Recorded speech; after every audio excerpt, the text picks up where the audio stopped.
Hello friends, this is Manali Bora, your teacher, your friend. I hope आप सब लोग अच्छे होंगे और आपकी स्टडी भी बहुत ही अच्छे से चल रही होगी।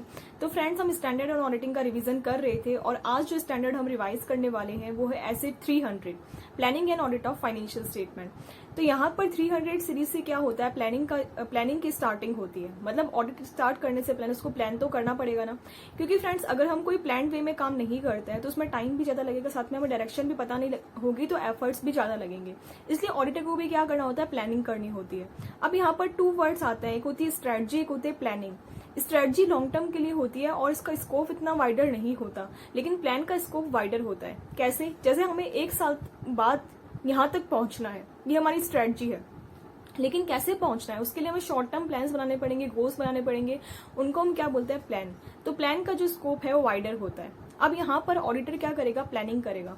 तो प्लानिंग करने से पहले उसको ये देखना पड़ेगा कि उसकी एंगेजमेंट की क्या रिक्वायरमेंट है और क्या स्कोप है। मतलब अगर बैंकिंग कंपनी है, इंश्योरेंस कंपनी है या फिर एंटिटी किस टाइप की, उस टाइप से वो प्लानिंग करेगा। रिपोर्टिंग अथॉरिटीज कौन है, मतलब शेयर होल्डर्स को रिपोर्टिंग करनी है, बीओडी को करनी है, सेंट्रल गवर्नमेंट को करनी है, किसको रिपोर्टिंग करनी है, उसके अकॉर्डिंग प्लानिंग करेगा। उसको रिव्यू के लिए रखा है, ऑडिटिंग के लिए रखा है, किसके लिए रखा है, शॉर्ट टर्म के लिए रखा है, तो उसके हिसाब से उसकी प्लानिंग होगी।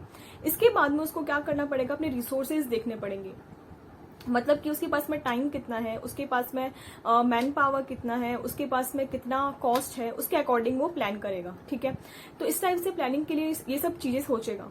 उसके बाद में वो प्लान बनाना स्टार्ट करेगा, जिसमें वो nature, timing, extent of the risk assessment procedure decide करेगा। रिस्क असेसमेंट प्रोसीजर्स क्या होती है आपको पता है, जहां पर risk of material miss statement को ऑडिटर देखता है। इसे डिटेल में हम आगे ऐसे 315 है, identify and assessing the risk of material miss statement through understanding the entity and its environment. तो उसमें हम रीड करेंगे, लेकिन आप अभी के लिए इतना समझो कि वो क्या करेगा, रिस्क असेसमेंट प्रोसीजर्स की नेचर, टाइमिंग, एक्सटेंट को प्लान करेगा। ठीक है, अगर यहाँ पर मटेरियल मिस स्टेटमेंट की रिस्क है वो हायर होगी तो उसके अकॉर्डिंग डिटेक्शन रिस्क को कम रखेगा, और अगर ये लोअर होगी तो डिटेक्शन रिस्क को हायर रखेगा। इसका इनवर्स रिलेशनशिप होता है, हमने बेसिक डेफिनेशन में ये रीड किया था। फिर वो क्या करेगा, जो फर्दर ऑडिट प्रोसीजर है उसकी nature, timing and extent decide करेगा। फर्दर ऑडिट प्रोसीजर किस लिए करता है, ऑडिटर डिटेक्शन रिस्क को कम ज्यादा करने के लिए। मतलब कि आगे जो डिटेल चेकिंग होती है रिस्क का असेसमेंट करने के बाद में, उसको हम बोलते हैं फर्दर ऑडिट प्रोसीजर।